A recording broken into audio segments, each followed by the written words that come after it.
Christ and Christmas is an illustrated poem by Mary Baker Eddy, the discoverer and founder of Christian Science, published in book form in 1897, with the illustrations provided for it as paintings produced by the artist James F. Gilman. Star of Bethlehem. Fast circling on from zone to zone, bright, blessed afar, o'er the grim night of chaos shone one lone brave star. O'er the grim night of chaos shone one lone brave star. Christ healing. In tender mercy, Spirit's bed, a loyal ray, to rouse the living, wake the dead, and point the way. The Christ idea God anoints, of truth and life, the way in science he appoints, that stills all strife. The way in science he appoints, that stills all strife. Seeking and finding. What the beloved knew and taught, science repeats. Through understanding dearly thought, with fierce heart beats. Through understanding dearly thought, with fierce heart beats. Christmas Eve. Thus Christ, eternal and divine, to celebrate, as truth demands, this living vine ye demonstrate. For heaven's Christus, earthly Eves, by Adam bid, make merriment on Christmas Eves o'er babe and crib. Make merriment on Christmas Eves o'er babe and crib. Christmas morn. Yet wherefore signalize the birth of him never born? What can rehearse the glorious verse of this high morn? What can rehearse the glorious verse of this high morn? Christian Science healing. Christ was not crucified, that doom was Jesus' part. For Sharon's rose must bud and bloom in human heart. God was made manifest in the flesh, forever present, boundless, free. Christ comes in gloom, and with grace towards you and me, for health makes room. And with grace towards you and me, for health makes room. I thank thee, O Father, Lord of heaven and earth, because thou hast hid these things from the wise and prudent, and hast revealed them unto babes. Christ Jesus. Thus, golden face pale star now blends in seven-hued white. Life without birth and without end, emitting light. Life without birth and without end, emitting light. Treating the sick. The way, the truth, the life, his word are here and now. Christ's silent healing, heaven heard, crowns the pale brow. Christ's silent healing, heaven heard, crowns the pale brow. Christian unity. for Christian Science brings to view the great I Am, omniscient power, gleaming through mind, mother, man. As in blessed Palestinia's hour, so in our age, 'tis the same hand unfolds his power and writes the page. 'Tis the same hand unfolds his power and writes the page. Truth versus error. Today, as oft, away from sin, Christ summons say. Truth pleads tonight, just take me in, no mass for me. Truth pleads tonight, just take me in, no mass for me. The way. No plight, no broken wing, no moan, truth's face can dim. Eternal swells Christ's music tone in heaven's hymn.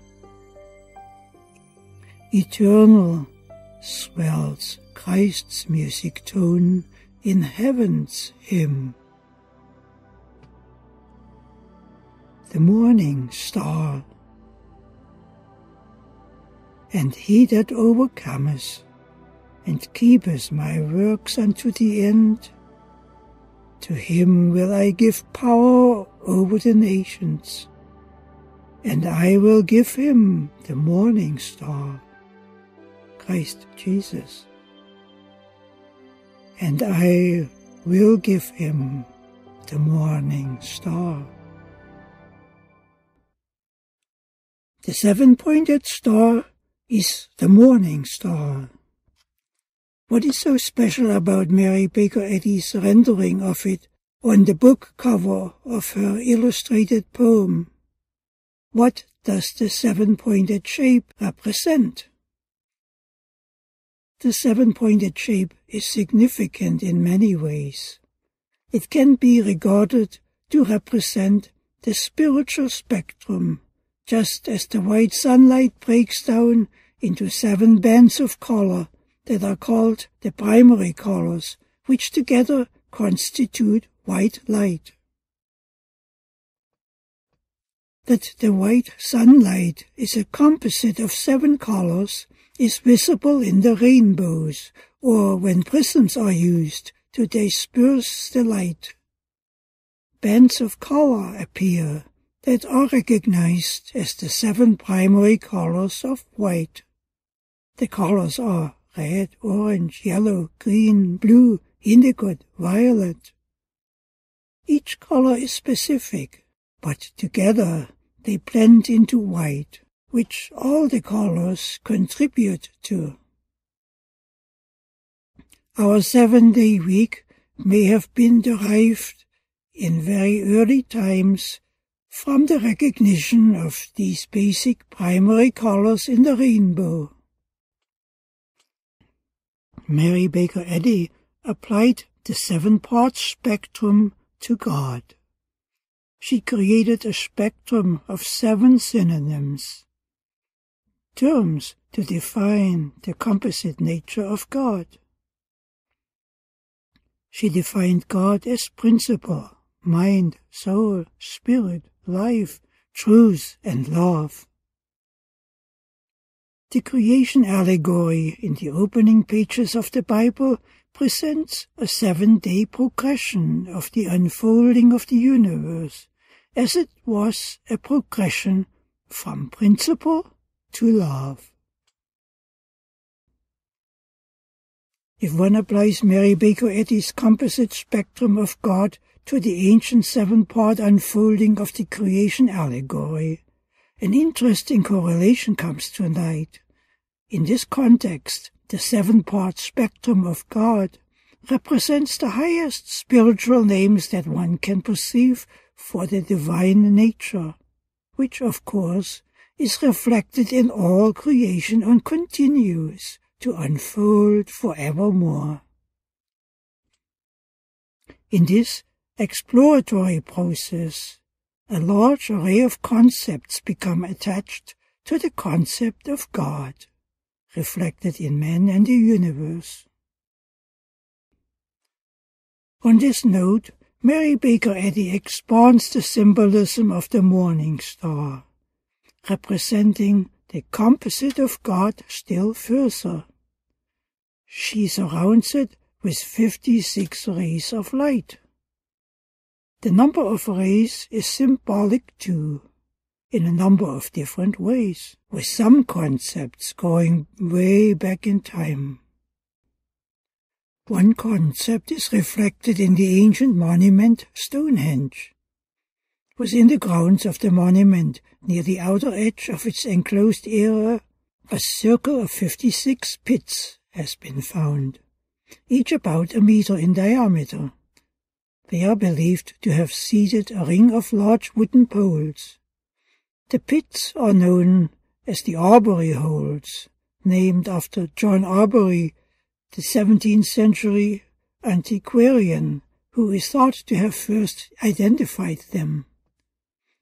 Since the discovery predates Mary Baker Eddy's time, it was likely known to her.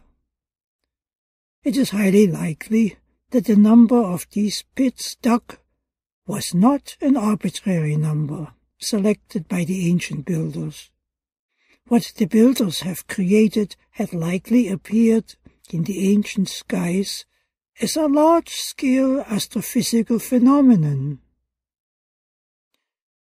It has been discovered in high-energy laboratory experiments that a single plasma beam becomes self-organized into a circle of 56 individual beams that subsequently combine into a group of 28 beams, then 14 and 7 and so on. The same phenomenon may have been seen in the sky with the naked eye in a gigantic form during the last ice age. It is known that near the end of the last ice age, enormously large climate fluctuations have occurred, known as the Transcript events. These events warmed the Earth up in the span of roughly 30 years, from the deep glaciation conditions to near the interglacial climates, and then back again almost as rapidly. The Sun, being electrically powered, would have stored a large mass of plasma during its warming phase. Plasma is the energy blood that powers the universe and also our Sun. It has mass and is attracted by gravity, but it also has an electric charge that balances the Sun's accumulation of it against the external pressure. Then, when the external pressure diminishes, and does so rapidly, the ancient people would have seen very large mass ejections from the Sun in the form of a circle of 56 bright spots. It can almost be duplicated in the small, what the ancients would have seen in the sky, while the builders of Stonehenge would not have known this. They may have seen the original in the sky. We can see such phenomena in the cosmos still, now that our telescopes have advanced. The ancient cultures, however, would likely have seen such features also regularly, as the shape of plasma discharge events are reflected in archetypal drawings from widely dispersed areas of the world. In this sense, the monument of Stonehenge stands as a witness that a giant's singular event is rarely singular in nature, but is a composite of a wide spectrum of related events, as indeed is the phenomenon of civilization. Thus, Mary Baker Eddy surrounds her central star that reflects the 7-part spectrum of God with a vastly wider spectrum that is also symbolic, and which has a natural basis with a wide expression. On this basis, Mary Baker Eddy takes us once more far back in time. She takes us back in time to the scientific age of the Christ era, where an inspired writer tells us in the closing pages of the Bible about a concept he had envisioned of a foursquare city descending from God to humanity, that all the kings and nations would bring their honor into it. This is what Mary Baker Eddy has done. She has built everything that she has created onto the platform of this fundamental foursquare city. In a sense, she has brought all of her works into this city, which thereby became a city of profound concepts.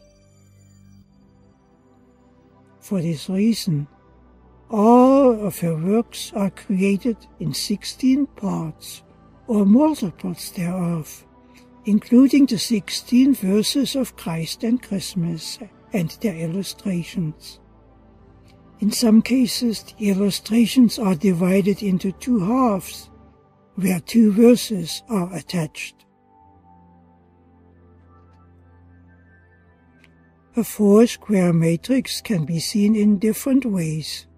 It can be seen as a structure of rows that represent 4 specific points of perception, or levels of thinking. A foursquare structure can also be seen in terms of 4 columns of vertically interrelated elements that represent streams of upward-oriented development of progressive concepts. Mary Baker Eddy provided each of these concepts a fundamental definition in the last pages of her own book, the textbook for the science she had discovered. In these last pages of the last chapter, she describes with some significant details the nature of that structure, a city foursquare, that would support the future development of humanity and civilization. She describes the structure in terms of its main points, or levels of perception. She writes, "This spiritual holy habitation has no boundary nor limit, but its 4 cardinal points are: first, the word of life, truth and love; second, the Christ, the spiritual idea of God; third, Christianity, which is the outcome of the divine principle of the Christ idea in Christian history; and fourth, Christian Science, which today and forever interprets this great example and the great exemplar. This city of our God has no need of sun or satellite, for love is the light of it, and divine mind is its own interpreter."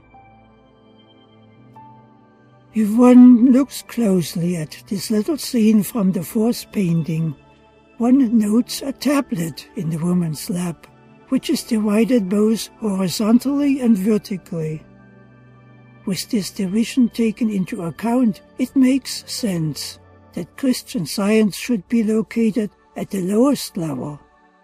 This is the level where all the great material problems are located, especially those that have remained unresolved throughout the history of humanity, which only spiritual science, the Christ science, can address.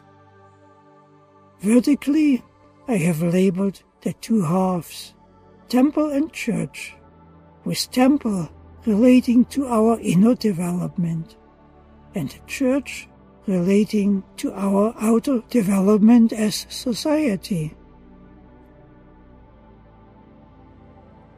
Mary Baker Eddy also defines the columns in a similar extensive manner.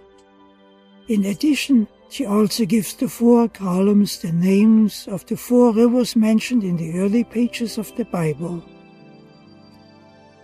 She further describes the 4 columns in terms of geographic orientation, sequenced in accord with the daily cycle of the sun.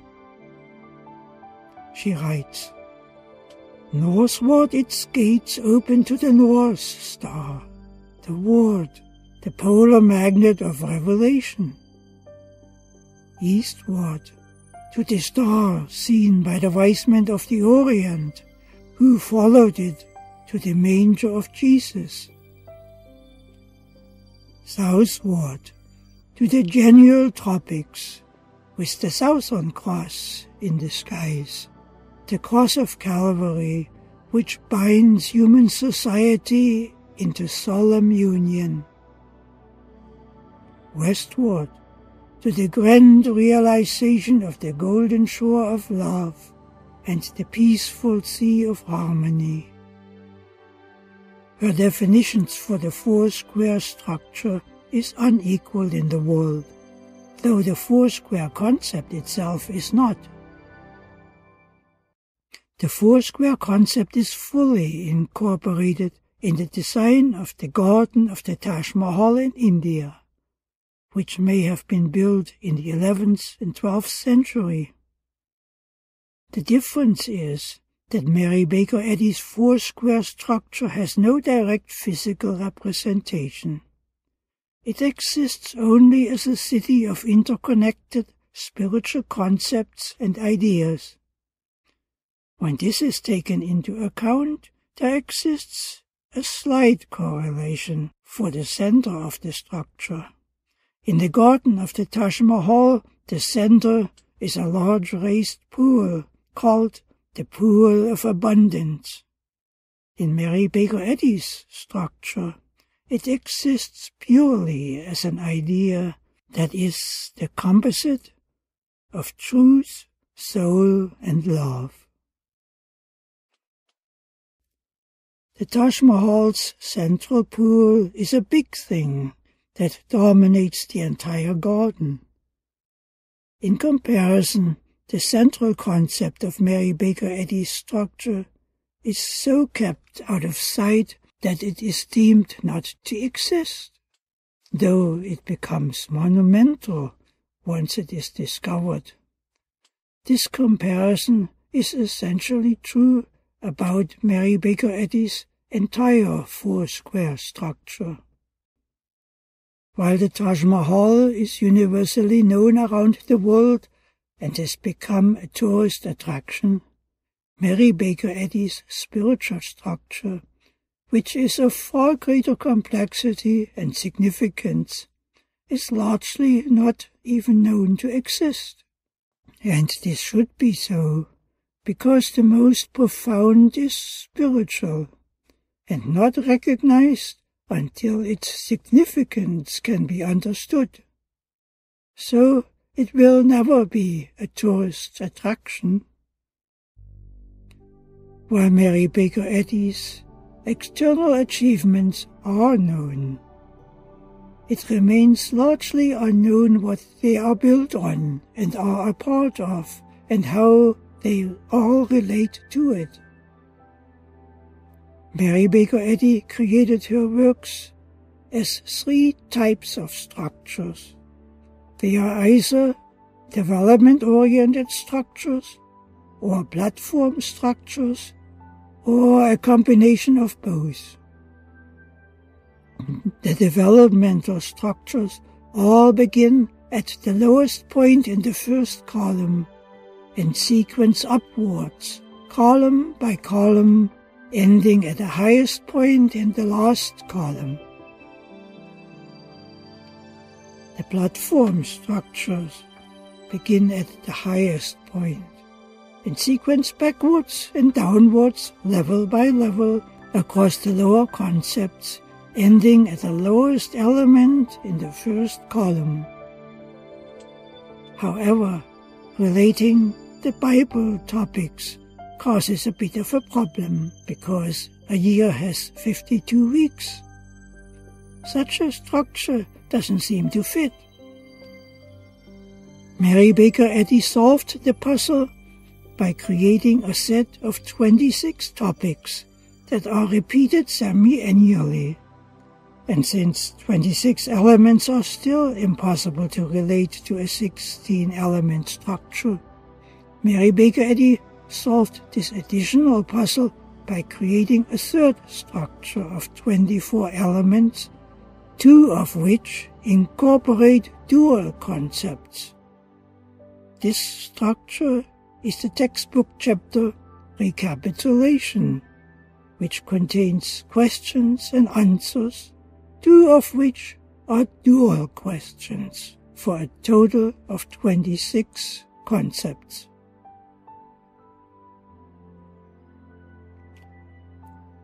Even Mary Baker Eddy's most extensive structure, her glossary structure of 144 elements, fits neatly into this city foursquare. The type of interface for it is contained in the crown of the last painting. The crown incorporates a 9 by 16 dimension. In the frontal view, the crown presents 9 jewels, but in the global view, it contains 16 jewels. There are 2 types of arrangements for the 9 glossary terms per element indicated in metaphor in the paintings for Christ and Christmas. One type is indicated in the crown itself in the form of triangular arrangements. Each triangle has 3 sides. In a triangle, none of the sides are opposite to each other. This fact enables significant meanings to become illustrated. The other type that is also indicated in metaphor is an arrangement of terms in 2 concentric circles. It contains 4 horizontal terms to represent the 4 rows in the small, and 4 vertical terms to represent the columns in the small, with 1 term left over standing in the middle as the primary term. This type of arrangement of the sub-elements is indicated by the angel of science standing inside 2 concentric squares. It should be noted that the glossary lists its terms alphabetically, so that the arrangement of the interrelationships becomes a reflection of one's developing understanding of the science of the concepts and their relationship to the whole of the body of science. Nor does the glossary contain 144 listed terms.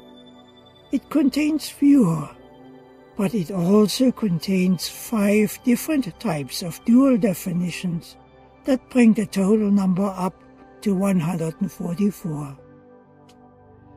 The factor of 5 is also indicated in the crown, both in Christ and Christmas and later in her seal.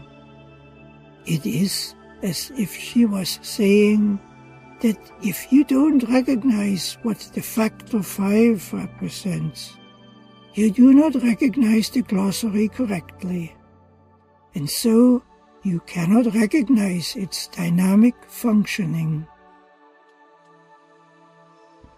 When the glossary is developed as a structure of 3 triangles per element, a directionality becomes incorporated that adds still another dimension to the utility of the resulting structure and to the utility of the whole of Mary Baker Eddy's work.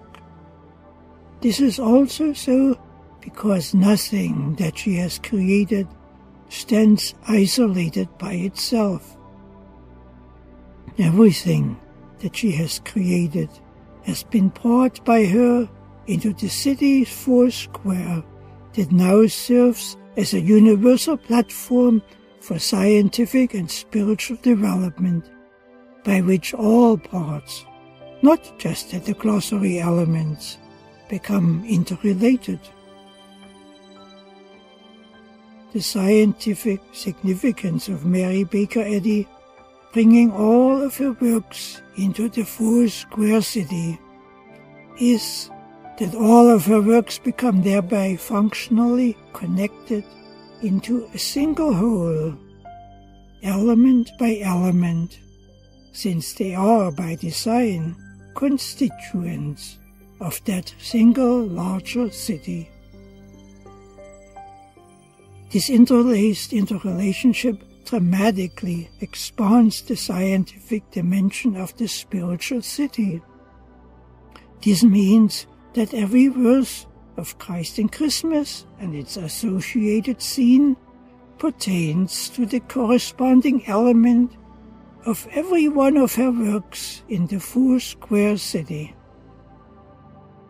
This vast interrelationship, of course, extends her work tremendously in significance, which is also reflected in her renowned healing accomplishments.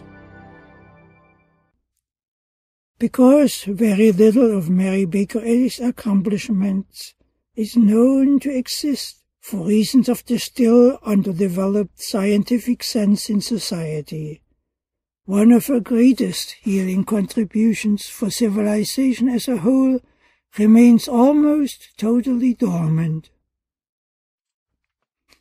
When it becomes developed someday, it may become understood as the manual for civilization. 2 years before Mary Baker Eddy had created her poem Christ and Christmas, she had created a 16-element church manual based squarely on the city foursquare. While this manual is specific in its details to the governing of her church, it incorporates a universal dimension that applies to the whole of civilization. After all, with principle being singular, there can exist only one principle of civilization, not 2 or half a dozen.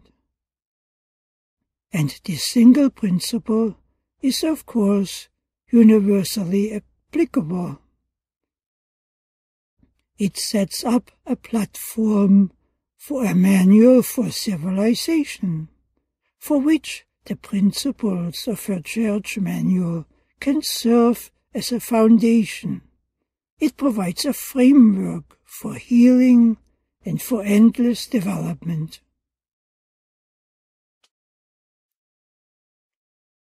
Another aspect that is also highly significant for the development of civilization is indicated in metaphor in the form of 9 birds surrounding the central cross in the last painting. The 9 birds are significant in that they represent the 9 names of the children of Jacob, the man who later took on the name Israel. Mary Baker Eddy selected 9 of the names of the sons of Jacob, which she defined in the glossary, to illustrate different types of responses to the divine idea, ranging from individual self-enslavement all the way up to scientific freedom. With these illustrated by their position, she unmasks the deadening nature of empire and the wide-open nature of freedom in the truth. It is rather amazing how vast the world of spiritual ideas and healing concepts is tied into this small illustrated poem Christ and Christmas.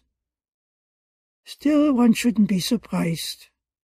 Mary Baker Eddy was, and still stands today, as the unsurpassed leader in the field of scientific and spiritual development. With this having been said, let's close the book and look at the cover once more, because the puzzle of the 56 rays of light can also have a more profound solution than that has been indicated at the beginning, since the foundation for that hadn't been built at that time. The number 56, when it is divided by 7, the composite spectrum of God, yields 8 fields, which the spectrum applies to. These 8 fields are located in the upper half of the city foursquare.